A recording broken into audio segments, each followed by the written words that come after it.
Ah, il y a quand même Pierre Allure ce camion. Il est propre de propre. Dégoûté d'une chose, c'est que je sais que quelque part je fais un peu ça pour rien, mais j'aime pas le voir pourrir comme ça. C'est triste, je trouve. Check.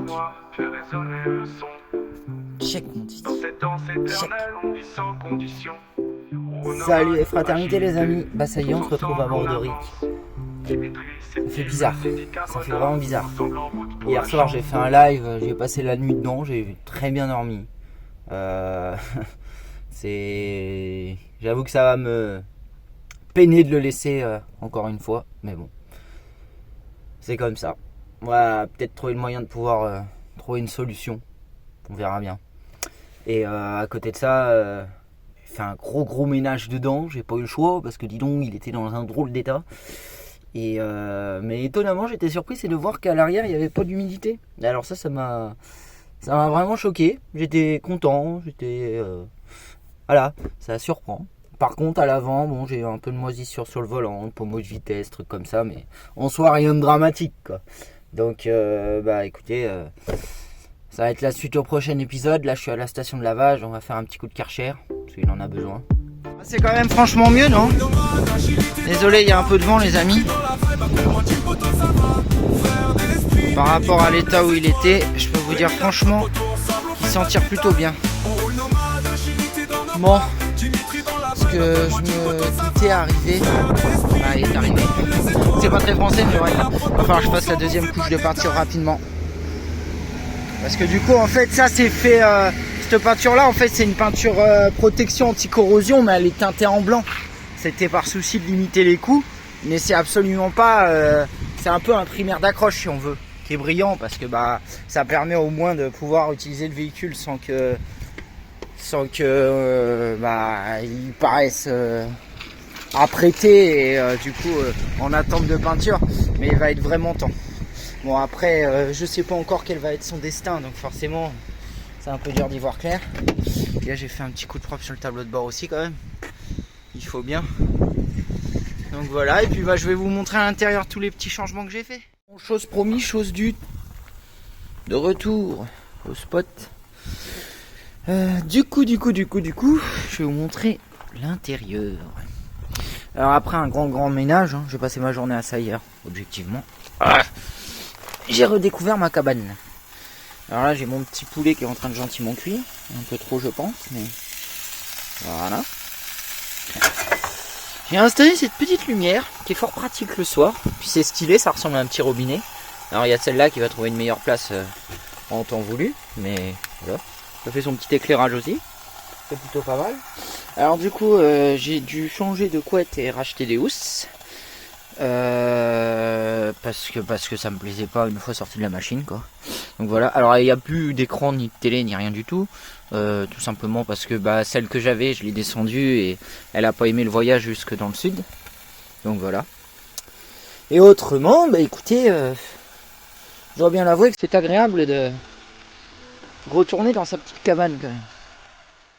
Ah les amis, ça m'avait manqué de pouvoir m'installer comme ça avec mon petit camion, vous avez pas idée, c'est un truc de ouf. Ce qui m'a frappé en fait quand je l'ai nettoyé hier et que j'ai commencé à y mettre un peu mes affaires, c'est impressionnant ce sentiment de sécurité et de plénitude qui demeure. Je me sens comme un renard dans son terrier en fait. Et typiquement c'est rassurant, c'est déstressant et ça m'avait manqué de fou furieux. Au-delà de ça, c'est aussi quelque chose qui m'a beaucoup marqué dans le sens où je pensais pas que le fait de retrouver mon camion presque 2 mois après me provoquerait cet effet. Quelque part, je cherchais un peu un sentiment de lassitude dans le sens où je sais que théoriquement pour le ramener à la vie, si je peux dire, c'est un chantier que je ne peux réaliser seul.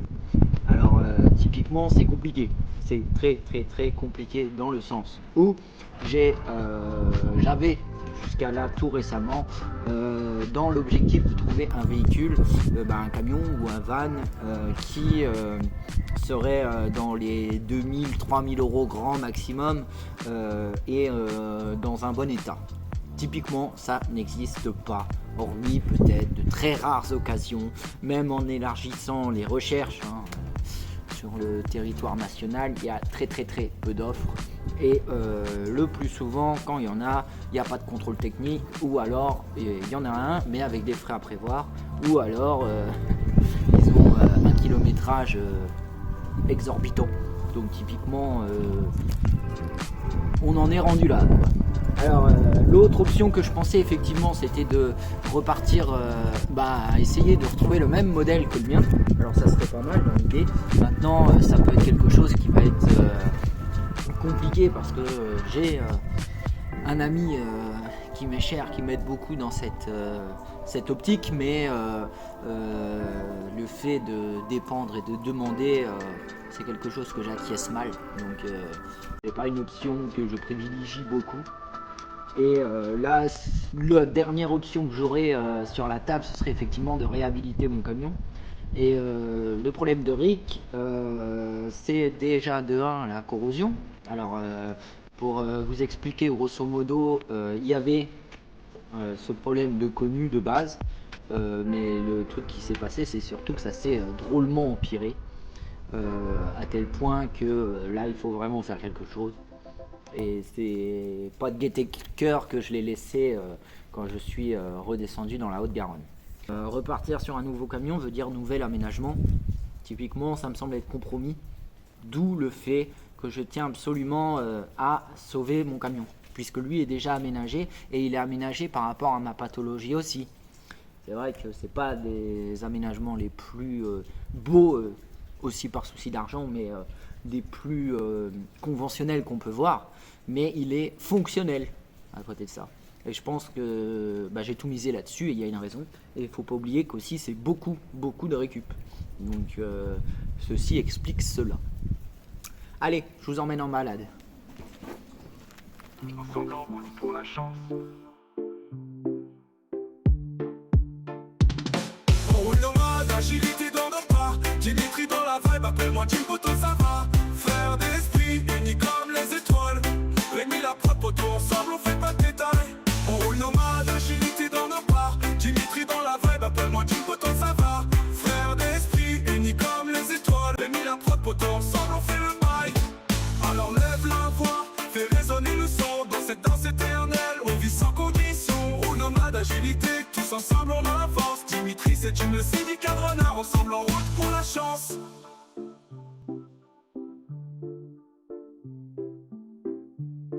Alors lève la voix, fais résonner le son. Dans cette danse éternelle, on vit sans condition. Roule nomade, agilité, tous ensemble on avance. Dimitri, c'est Tim, le syndicat de renard, ensemble en route pour la chance. On roule nomade, agilité dans nos pas. Dimitri dans la vibe, appelle-moi Jimboto, ça va. Frère d'esprit, unis comme les étoiles.